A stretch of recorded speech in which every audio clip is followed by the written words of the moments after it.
Hi guys, welcome. I just wanted to teach you what I've learned about fertilizing my roses. I know you're probably looking at this rose and thinking it's not looking very good because it really isn't looking that great, but it is a newly planted rose. I only did it this year, so it's a 1-year plant. If you're wondering, this is an at last rose and they are gorgeous. It's actually had quite a few blooms already, but let's get back to fertilizing. So this will be the first time that I fertilized this rose. I did some research and I noticed that people really love this Espoma organic rose tone, and it gets really great reviews on Amazon, so I decided to go with it.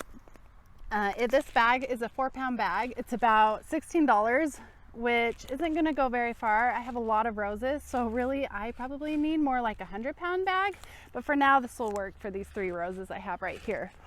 So I didn't know anything about fertilizing roses until I did a bunch of research, and every time I would go to the nursery I would see this bag and be like, 432, what the heck does that mean? So I have learned a little bit. It turns out roses really love nitrogen, which nitrogen helps this bush produce really leafy greens, green leafy leaves, and it's very important. The leaves are very important in producing a lot of flowers. So that first number you see right here means it has 4% nitrogen.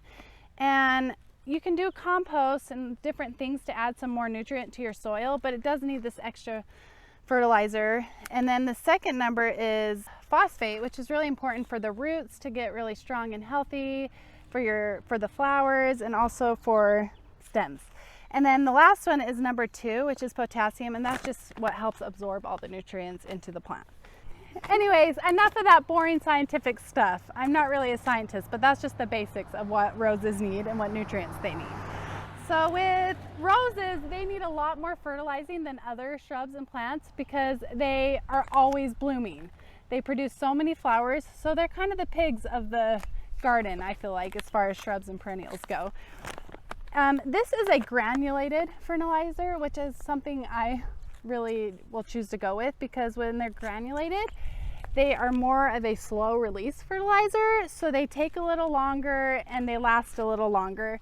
And I am really lazy, and if you're a more lazy gardener like me, you want something that you have to fertilize less.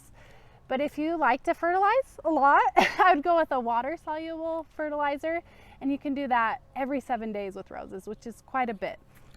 And to do that, you could put this granulated fertilizer into a gallon, like 1 cup per 1 gallon of water, and let it sit for 24 hours, and then it will become a water-soluble fertilizer.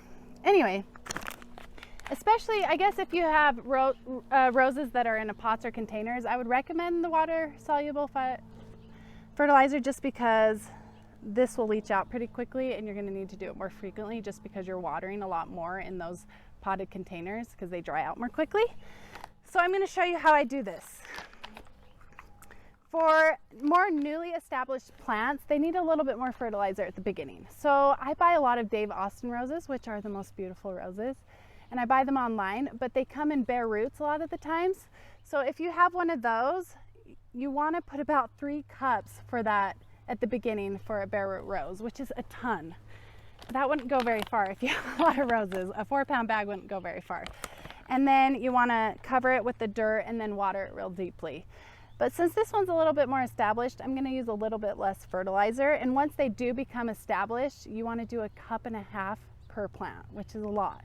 But it's worth it, right? To see those beautiful flowers all summer long and get a much more abundant rose bush and a stronger rose bush that's more disease and insect resistant. So I'll show you how I'm going to do it. I got my little measuring cup. I'm going to put it in here. And then I'm going to sprinkle it around. This is actually really satisfying because I know that this is helping the plant have beautiful flowers. I wish you could smell this rose. It smells amazing. And then once I pour that around, I'm going to kind of mix it in with my hand. And then I will water it to about 2 to 3 inches of depth of water. And then also I wanted to add with roses is you want to deadhead them also to get more blooms.